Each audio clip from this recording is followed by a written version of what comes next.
At 12:27 p.m. on August 18th, 2023, the Gray Fire began near Medical Lake, Washington. It burned 10,085 acres.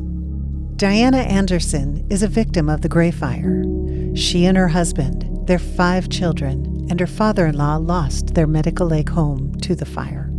Diana is a regular visitor to the Medical Lake Library and sat down with us to share her experience of the fire. My name is Diana Anderson. I am a resident of Medical Lake, and it's beautiful and it's quiet, peaceful. I just enjoy it so much because we are close to town, but we can be in the country at the same time. The community is nice. I love all the festivals, the Founders Day, the Reimagine Medical Lake activities, and the Winter Fest, and just the different activities. It's just really nice sense of community here. It's been really fun. One of the first places we discovered was the library, and we are able to ride our bikes here. Or we were before the fire. So the morning of the fire started out as any Friday for the Andersons. In the early afternoon, smoke began filling the sky above the small town, home to about 5,000 people. By the end of the day, several structures on the Andersons' property were lost to the fire, including their home. It was August 18th. This is my dad's birthday. And so I was on my way to work, and I called him and I said, "Hey, happy birthday, Dad." And I don't even know the time frame, maybe 1 or maybe 2 in the afternoon. And I was getting fuel at Chevron in Cheney, and I got a call from my friend, and she lives over by Harvest Foods. And she said, "Diana, are you guys okay?" And I said, "I don't know what's going on." And she's like, "There's a lot of smoke coming from your direction of town." And I said, "Okay, let me call my husband." And my husband doesn't always have his phone on, and he's working from home and stuff. So I call him. He picks up right away, which was a big blessing. He looks out he's like, "Oh, yeah, we're fine." And he looks out the window and he's like, "I gotta go." And that's all I got. And so he got the kids out. He got friends come get them. And so he stayed and mowed. By the time he was done mowing and decided that it wasn't going to work out well and he needed to get out, he said he could hardly see in front of him. Their smoke was so thick. And I'm just really grateful there was no trees down in the South Medical Lake Road, else he would have been trapped. So it was really, really nerve-wracking that time because so I'm on I did one more errand after I went to the store because I didn't know if it was a false alarm, like we've had them before.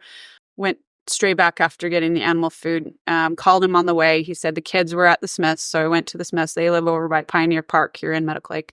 By the time I got there, they said they were evacuating all of Medical Lake, and they were headed to Cheney High. So I got my kids out of their car, got their go bags, put them in my car. My father-in-law had followed them in his truck. I put my animal food in his truck, and we went to the church on Melville Road, the LDS church over there. That's where we go to church. And so we were just kind of regrouping there. And everybody was evacuating. All routes were hard. Medical Lake 4 Lakes Road, that is hard to cross on a regular day at 5 o'clock. We eventually met at my brother's over on Cheney Spokane Road. And that's where we regrouped, ate dinner, did normal things like we would normally do with my brother and sister-in-law and my nieces. Not all of us had clothes. Like my 4 younger kids had change of clothes. My girls did really good packing. My 8-year-old, he's 8 now. He had like a pair of underwear and some jammies and a teddy bear. That's what he packed. So pretty good on last minute, you notice. But my oldest, he had the clothes he was wearing. My husband had the clothes he was wearing. I had the clothes I was wearing. We all went over, and it was about Saturday evening that we were able to go and see, yes, the house did burn down. Yes, the barn did burn down. We had heard rumors of different people's houses that burned down and different things. And so it was about 24 hours that we saw that we hadn't lost everything because our garage hadn't burned down and our shed hadn't burned down. So, and we have a little shipping container. So at that point, it hadn't all been contained yet. That my family was safe was a huge thing. And so our house is old, fixer upper. I wasn't too concerned about that. And I hadn't really realized what the magnitude of what we had lost, but I was just really grateful. Just having kind of more of a sense of closure, like we thought we'd lost the garage and everything. And every once in a while you're like, oh, that can't be replaced. That's the hard, that we choose to embrace that and just be sad for a minute there or longer if we need it. Before being contained on September 1st, the Gray Fire burned over 10,000 acres and 259 structures. The Medical Lake community immediately came together to begin picking up the pieces. It was about 10 days we got all under the same roof. My husband was on the phone with our insurance agent, so we were starting that process right away. When the nights we couldn't sleep, we were making a list of the items in our house. The school district offered help with counseling, and so I took them up on it, and we had a little family counseling session on my phone. I have ministering assignments through church. So while I was making sure everybody in my family was out, I was making sure everybody else in Medical Lake was taken care of as well. Somewhere in the process, we learned there was extra hours at the library, and we had no internet at my mom's house. It was nice to be able to come here and use the internet here. My husband is doing a lot of work at the insurance company, and also with his work. He works from home a lot, but he doesn't have internet. So he came here and hung out at least one day, and they let him use the meeting room. The kids, I think at that point, were in school. I had a kindergartner that hadn't started quite yet. And one day I had a counseling appointment. Totally forgot about it until the time of it. And I was here at the library, and she was on ABC Mouse. And I was able to use the meeting room and check on her a little bit. And they were really nice. Jen was really nice to watch over her a little bit. The computer, the printer, there was like different things with insurance that I needed to print, or reapplying for my marriage license, didn't get out. We had to get that from Idaho. We had to get just some of the titles to the vehicles we didn't have.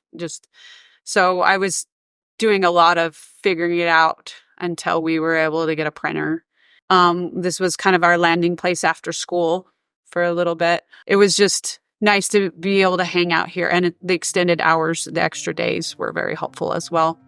Knowing that there's resources here, just having the supportive librarians here, and just everybody's just really, really helpful. Cecilia's like, oh, we can get you that book, or we can, if you have something you don't have, we'll get it for you. Just helpful. Very helpful.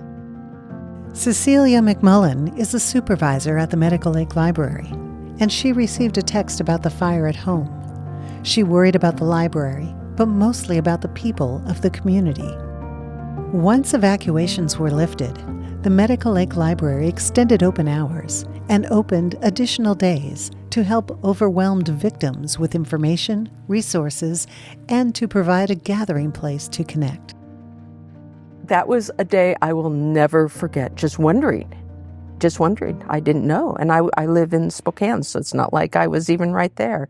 And of course, names, all the worrying about this person. I was worrying by name for my customers. The fire had just happened, and everyone gathered at the high school. And once again, it's about the faces of the people that I know. And what's your story? What happened? Where are you? People would be so glad to find out that we're just all together. And that's also where a lot of people still didn't 100% know we were open.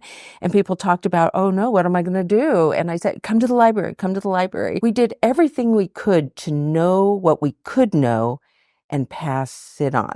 The main point of services at that point was across the street from us. So we could walk over and make sure that they knew what we had, especially the computer services, the printing, internet. Those were some of the key things people needed right away.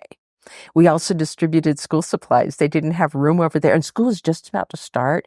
And like that day, I remember the first day of school, people came running in, oh no, I forgot. I've got to have these school supplies. And they were so relieved. We had them and they were organized. It was awesome. When you're under that kind of tension, you need assurance. And I think that's a lot of what we did, is saying, hey, we're here for you. Here, let me help you. So people didn't feel like they were ignorant or anything, that they felt like, oh yeah, we're all in this together. It became a spot, and it's a safe spot. And we have activities after school, so kids had a place to come and meet the rest of their family. And the other thing is, in addition to the parents, we became a gathering place as people came in to use the computers for their insurance purposes. They could connect with each other. And we heard many sad conversations, but there was a lot of support in that also. We became acutely aware of how much our interactions with the community were important. And we're so grateful that the library didn't burn down. After a fire is extinguished, what does it take to move forward when most everything you have is gone? Recovery, rebuilding, refocusing, and future plans. It all takes time. It took us 6 months and 2 weeks to get a building permit, but we were able to get it before that March 15th when everything, the new code went into effect. And we are doing the contracting ourselves to save money. I need faith that we're going to be able to make this happen, that we can rebuild, contracting ourselves and have enough money. Like many of our friends, we're underinsured. Sooner we can get in our house, the better. My oldest will be in high school next year, so I'll have 3 different schools, 3 different start times. Yeah, we just have a lot to do besides build a house. We're cleaning up trees and cleaning up debris and cleaning up. It's incredibly humbling, all the love and support we've received from family, friends, church members, community. All that support has been incredibly helpful and humbling. Not everything's gone, things you learn, the things you've done for people, they're still there. That doesn't go away. And the most things that are most important, my family, everybody's safe and healthy. So I think that's while I wouldn't go through this again, I'm grateful for the things I've learned, to be more prepared and to be grateful for the things I have and for the things that are eternal, that don't go away because of a fire.